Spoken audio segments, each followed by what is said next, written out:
Hi everybody.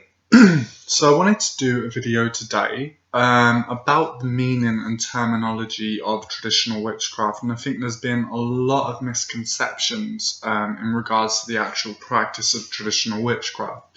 For one, the term itself is very, very vague. What tradition of witchcraft are we talking? Mexico? Are we talking European? Are we going America? Are we, Romania, Russia? It entirely depends. I mean, it's very, very varied to the landscape and geographical place in which you reside and in which you live. Not only that, but to imply that something is traditional it gives a very false impression to a lot of people. A lot of people tend to have this view that traditional witchcraft as a practice has gone on for generations and generations and is a direct lineage, a direct line back to the older forms of folk magic. And I think, in my own personal opinion, and I'll still say that I practice traditional witchcraft and I'm a trad witch, but in my own personal opinion, I think a more accurate description of what is being done today is perhaps revivalist folk magic, or folkloric witchcraft, or folk witchcraft would be a more accurate way to describe what is going on and what people are practicing.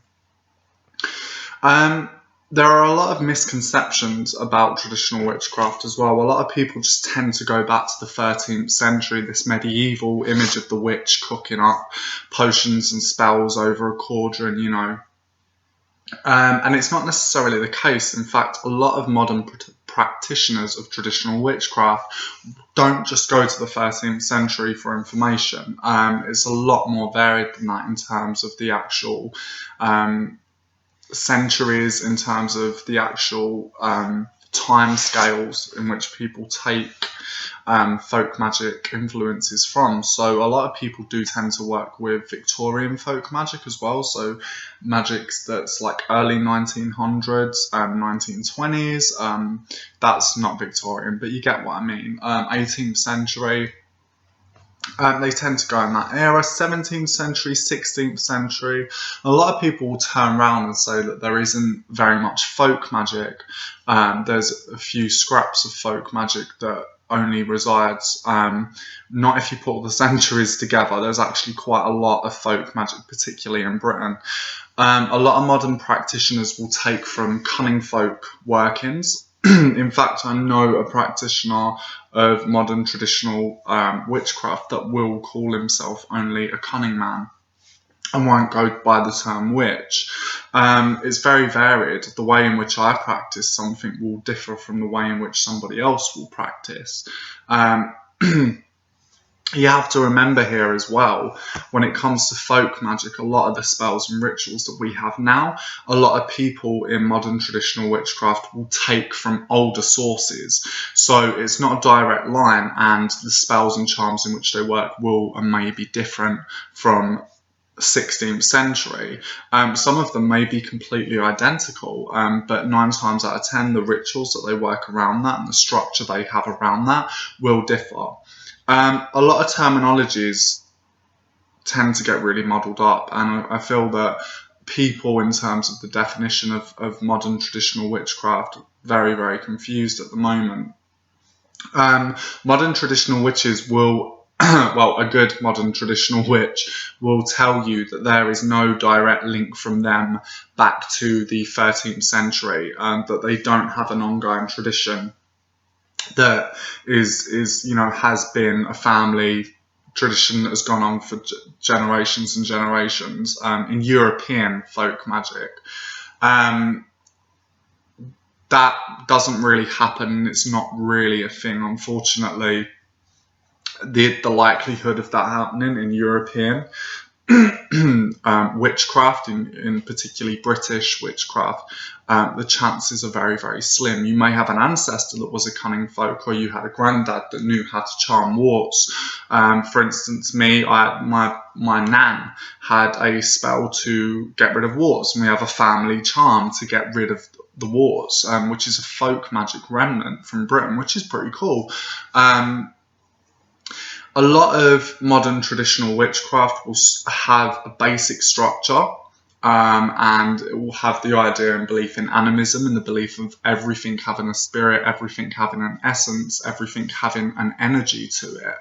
And a lot of modern traditional witchcraft will work with spirits. Now, whether that be familiar spirits, and a lot of modern traditional witchcraft does have familiar spirits. Some people may see the familiar spirit as you, as another aspect of your spirit, as a soul, like a soul half, an other half to your soul.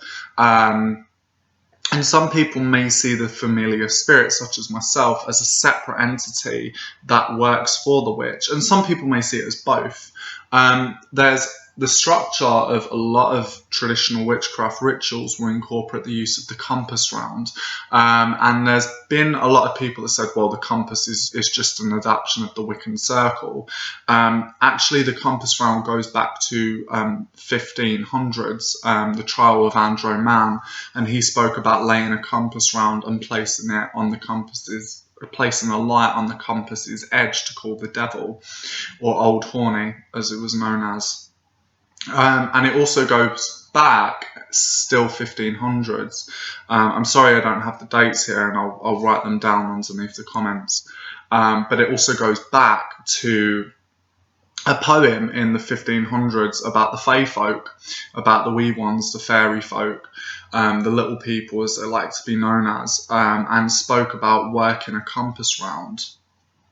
So the compass round has very much older sources to it, much like the idea of the circle, which is working in circles. Historically, a lot of witches have been known to work in circles. Now, whether that be initiation rituals around stone circles, or whether it be calling up a circle to cause harm to someone. In East Anglia, when you found a circle outside your house, or a circle in general, it meant that property had been witched, had been tudded, had been overlooked. So it goes throughout history. However, the way in which a person will work the compass round now will be different from the 1500s, and that goes without saying.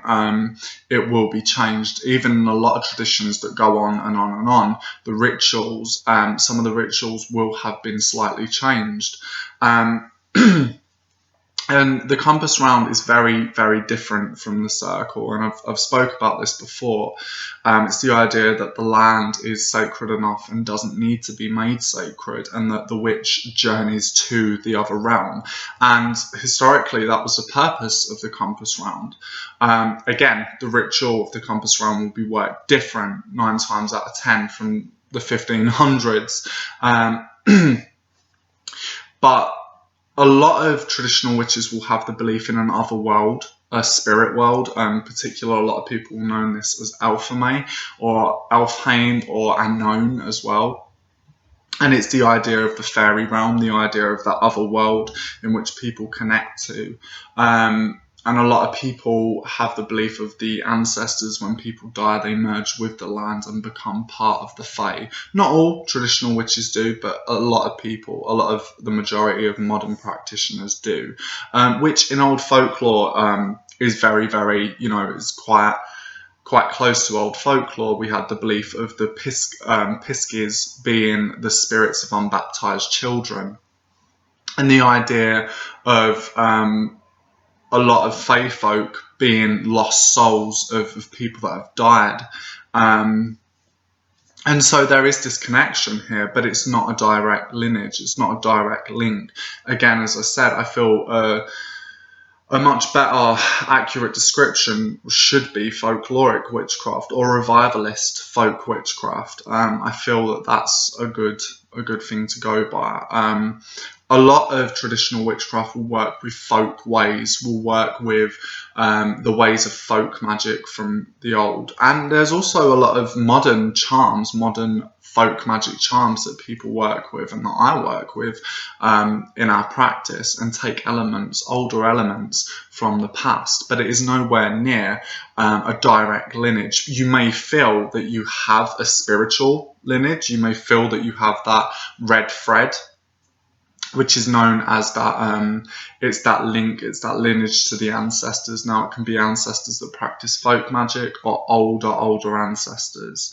A lot of traditional witchcraft, again, in this video, I can't speak for every traditional witch when I make this video, because the practices may vary very differently. They may have the same basic structure and set of beliefs, but the actual practice in itself will differ. The way in which I reverse a spell or a curse will differ from the way in which my best friend will, and the way in which my other best friend will. However, the link we all have is that we will probably 9 times out of 10 use older folk sources and look up historically older folk charms that may have been done to repel a curse or repel a spell. God, right.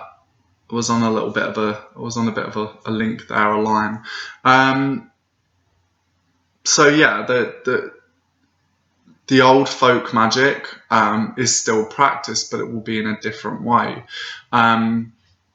There's a lot of ideas here of a dual belief as well, a dual belief system, which is very true to the folk ways of the witch. The idea of working psalms, the idea of praying to saints, the idea of using biblical verses. There was a Welsh witch named Mary Bectanpicter. My Welsh is terrible, but she used yarn in a bowl of water, and she said a verse out of the Bible which attributed to her desire, and she would pin the yarn.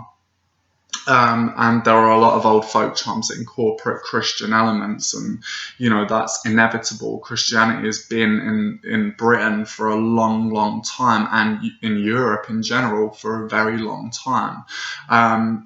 And there's also this belief, the idea and belief of the devil or the dill or Old Horny, as he is known, or the Divil, or Old Harry, Old Horny, Old Nick, Old Scratch, Old Ruggerson. And it's the idea of the devil being not a link to the Christian church, the folkloric aspect of the devil, which is very much different if you do some research and have a look into the idea of the Christian Satan and the folkloric devil.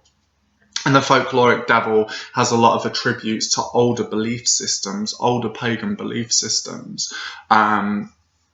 So yeah, this video is very short and it won't cover everything, but it's just to talk about the actual term of traditional witchcraft in itself and how practitioners will differ, but they will have they will have links to older folk magical sources that they incorporate within their work. The use of flying ointments is also used as well, and other psychoactive herbs that may have hallucinogenic properties. Flying ointment is the big one there, and actually that's one of the things that does have a link. The ingredients used in flying ointment 9 times out of 10 won't differ from the way they did in the 16th century. So that's very interesting.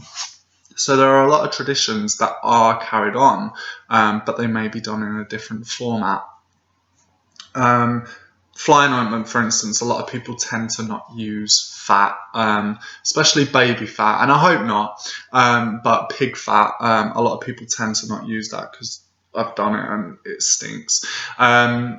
So yeah, there is that link there. There's also the link of the world tree, the stang. The stang is seen in a lot of older depictions of witches, in a lot of artists' work of witches flying on the stang or using the stang as a piece in their rituals, and that is carried through to this age, and people working with the stang.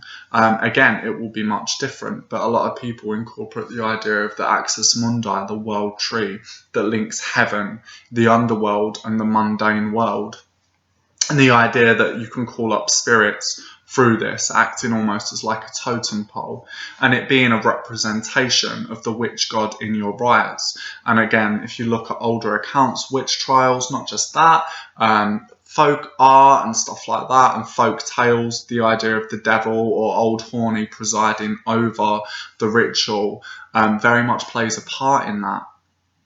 A lot of Scottish witch trials and accounts have actually gone into the practice that is now modern traditional witchcraft. So a lot of people will work with the idea of alchemy, which is originally a thing that popped up in Scottish witch trials, and work with the Queen of Alphame or the Queen of Fae, and see her as perhaps a link to a goddess, a more ancient goddess. And some people will just see her as a spirit, as a fairy queen.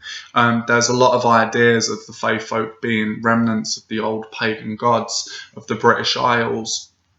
I can't really speak for other European countries because primarily what our practice works within the British Isles. A lot of traditional witchcraft practice is very much focused upon the land as well. The idea of being at one with the land, the idea of connecting with the land and working with the spirit of place. Also the idea of the witch working with the dead, that link to the spirit world, that connecting to the spirit world, and ways in which you can connect to the spirit world, which once again plays a prevalent part in history. And you see witches working in graveyards. In fact, there's a law on the graveyards here in Britain where you're not allowed to go graveyards after dark, and that was because of grave stealers, body snatchers, and necromancers as well, and the idea and practice of witchcraft. And it's still an old law that sort of is in Britain, but it covers other aspects now, obviously. Other people, other different types of people that may walk on the edge of society. So yeah, there's a lot of different things in older folk magic sources that are in modern tradcraft or modern traditional witchcraft. And a lot of people will work with that and utilise that within their practice and their craft. And the idea of the witch going out into the wilderness, going out into the woods, that very ancient idea of that person in the village that didn't particularly fit in, but used to venture out into the woods, into the darkness, where a lot of people would be like, oh my God, you know, don't go out into the woods, because they believed that spirits were there or gods resided there that could cause people harm. So yeah, I think I've kind of covered this minutely. I mean, I've tried to do this video over several occasions, and each time I keep deleting it. So hopefully this is the video that ends up online. But I think I wanted to do this because there's been a lot of talk as the idea of modern traditional witchcraft. And a lot of people tend to say how Wicca hasn't influenced modern traditional witchcraft, which I think it has in some respects. In fact, I've seen a lot of modern traditional witchcraft rituals that are highly influenced by Wicca, and I think Wicca's been so prevalent over the years, it's kind of hard not to, because for a lot of modern pagans, Wicca has provided a basic structure to work from, such as a circle. And I know the circle goes back before Wicca, I know that, but Wicca has had a big influence on things. However, there is a chap that goes unnoticed, and it's quite sad for me, because this guy really did put a lot into the preservation of British folk magic, and that man was Cecil Williamson. He really done a lot. If you read Cecil Williamson's book of Witchcraft by the Museum of Witchcraft, it's a fantastic book, because it really, once reading it, you really realise just how much he actually contributed to the modern practice which we have now. He really tried his best to preserve all the old folk magic that we have now, which is fantastic. And I think without him, we wouldn't have this link to folk magic, without the Museum of Witchcraft and his efforts that was originally the Witchcraft Research Centre. We wouldn't have as much knowledge on folk magic and older forms of folk magic as we do now, and I think he really did contribute a lot to that. And it's sad that he goes unnoticed, because the guy was kicked out of several towns for having this witchcraft research centre. And there's one account where he actually cursed a priest, and I think the priest dropped down dead, which is quite scary. But there's one account where he had a run-in with a priest of a local town, a local village that he was trying to kick off his witchcraft research centre. He contributed a lot to modern Wicca as well. There are a lot of things in Wicca that takes from older folk sources as well. That's what a lot of people tend to forget here, is that Wicca does have things in it that are from older folk sources, such as the idea of the Book of Shadows. Cecil Williamson knew Gardner, they were friends, and Cecil Williamson actually had a file of all charms and spells and just different information of village witchcraft practices, and he called that file his Book of Shadows. Also, on accounts of drawing down the moon, we know that there's that Greco-Roman link to drawing down the moon, the idea of working with Diana. And the older cults used to utilise that and work that. However, Cecil Williamson also had a charm that he had learnt from a village witch, or an Aunt May, as he used to call them. And he basically, this charm, this drawing down the moon, involved you gazing on a cliff by the sea and tracing the moon's path from the sea to you, and becoming entranced with that. And then after a while, the moon would be there. The moon would be there and would commune with you after this deep and heavy trance took part. There's also the idea of working with the land. Cecil Williamson, once again, had a lot of a belief in the power of the land, the energy of the land, which a lot of modern witchcraft, which a lot of modern witches do utilise.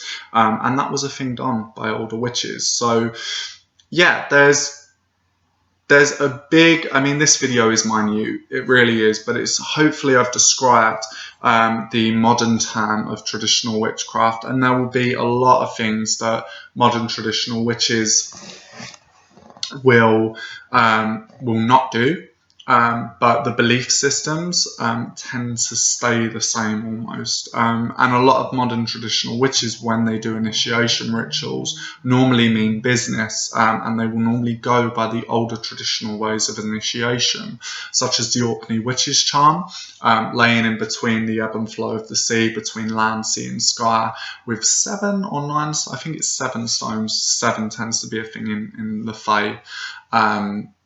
In the Fae folk tales, and throwing them, and you say an invocation, O Maester King of all that's ill, come fill me with the warlock's skill, and I'll serve ye with all my will, trowel take me, and you take a stone and throw it, saying, take me with each trowel, take me with each throw. Another thing that tends to happen as well is the toad bone ritual, and it still happens, which is a very gruesome ritual involving the crucifixion of a toad upon a blackthorn tree. There are some accounts that involve it differently though, having a toad in a box and putting it on an anthill, and the ants eat the flesh of the toad. But normally after the toad has been crucified, it is then laid upon a mound of ants and then given to the waters, and that is an initiate. There is a lot more stuff that happens to it. If you look on my video, The Toad, I do delve more into that.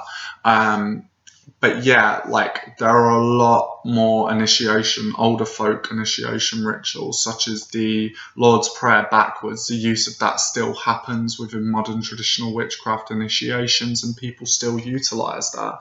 So people do tend to take from older folk sources. Also the use of Allrauns as well, being like root familiars as well, which actually comes from Germany. The Germanic traditional witchcraft, the use of the root, working with the root as a familiar, and the use of the mandrake as well, and people still utilise that. So there are many things, and there are many more things, by the way, that people utilise within modern traditional witchcraft. I could go on. So there is that link there to older folk magic, but it's not particularly a direct link, and people tend to work with things differently. So yeah, over and out, and I hope that it's very brief, but I hope it's explained things a lot more. Peace.